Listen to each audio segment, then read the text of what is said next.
அநேகர் சொல்ற மாதிரி அதுக்கு இந்த மருந்து, இதுக்கு இந்த மருந்து, இதுக்கு இந்த மருந்து, அப்படி அல்ல. பரிபூரணமா உங்களுக்கு விடுதலை பெறணும். அநேகருடைய வாழ்க்கையில குடும்பத்துல பிரச்சனை, வாழ்க்கையில சாபம், அநேக வேதனை, அநேக அடிகள், அநேக நொறுக்கப்படுகிற நிலைமை, இருதயம் நொறுங்கிட்டு போகிற, மனுஷனால கைவிடப்படுகிற, ஏமாற்றப்படுகிற சூழ்நிலைகள். இதற்கு ஒரு சின்ன ஆறுதலை தேடி போகக்கூடாது. ஒரு பரிபூரண நிரந்தர ஆறுதல் கர்த்தராகிய இயேசு கிறிஸ்து.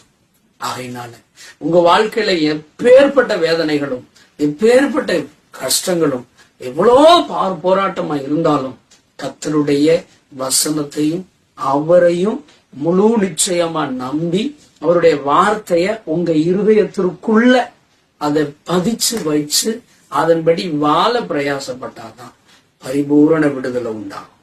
இந்த மாதிரி உங்களுக்கு ஏதோ ஒரு காரியத்தை சொல்லிட்டு போறதற்கு